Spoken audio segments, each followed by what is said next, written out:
साल 2014 तक पार्थिव पटेल का नाम अनजाना नहीं था। 2002 में 17 साल की उम्र में डेब्यू किया। इसके बाद भारत के लिए टेस्ट, वनडे और टी20 हर फॉर्मेट में खेले। 2014 तक आईपीएल में भी लगभग 80 मैच उन्होंने खेले। पार्थिव पटेल भारतीय क्रिकेट का एक जाना माना चेहरा बन चुके थे, लेकिन एक बड़ा नाम होते हुए भी वो साल 2014 में एक इन्विटेशन टूर्नामेंट बुची बाबू ट्रॉफी में खेलने चले गए। बुची बाबू ट्रॉफी अच्छा खासा जाना पहचाना टूर्नामेंट है।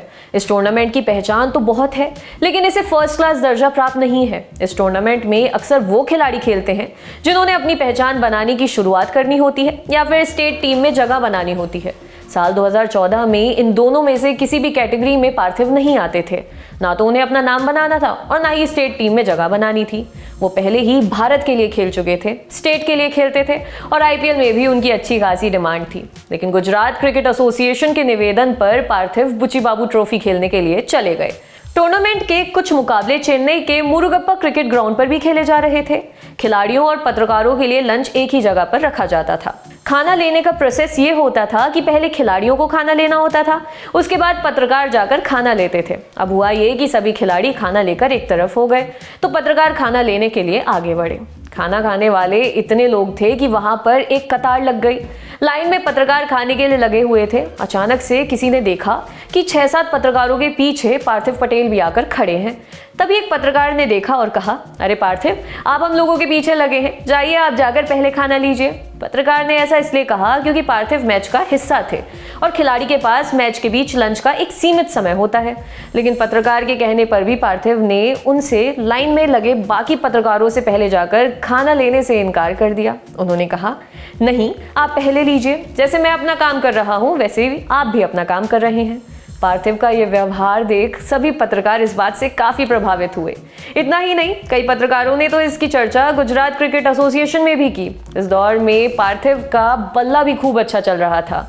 बुची बाबू में वो शानदार शतक ठोक चुके थे, जिसके बाद गुजरात क्रिकेट एसोसिएशन ने पार्थिव को पूरी तरह से गुजरात टीम का कप्तान नियुक्त कर दिया। गुजरात की टीम ने साल 2016-17 के रणजी ट्रॉफी सीजन में इतिहास रचा और पार्थिव की कप्तानी में पहली बार रणजी ट्रॉफी भी जीती। उन्होंने मैच में 90 और 143 रनों की पारियां खेली। आपके लिए किस्सा लिखा था हमारे साथी विपिन ने। अगर आप ये वीडियो फेसबुक पर देख रहे हैं तो हमारे पेज को लाइक करें और यूट्यूब पर देख रहे हैं तो हमारे चैनल को सब्सक्राइब करें और स्पोर्ट्स से जुड़ी बाकी खबरों के लिए देखते रहिए दी लल्लन टॉप। कसर रह गई हमारी कोशिशों में, कसक रह गई कि देश जितना बेहतर, जितना महान हो सकता था, हो नहीं पाया। और एक कसम रह गई कि देश का जो कर्ज है उसे थोड़ा बहुत तो उतारना है। भावुकता का लबादा ओढ़कर बोलता तो यूं बोलता, लेकिन बात सीधी है तो सच्चे ढंग से आप तक कही जानी है। लल्लन टॉप लेकर आया है एक नया प्लेटफॉर्म, तेरा तुझको अर्पण। ये प्लेटफॉर्म उन सब भारतवासियों के लिए है जो भारत से दूर किसी दूसरे देश की जमीन पर हैं, कभी पढ़ाई के लिए, कभी नौकरी के लिए। ये उन सब भारतवंशियों के लिए भी है जिनकी पहचान का हिस्सा ये महान देश है, लेकिन कुछ कसर और कसक है।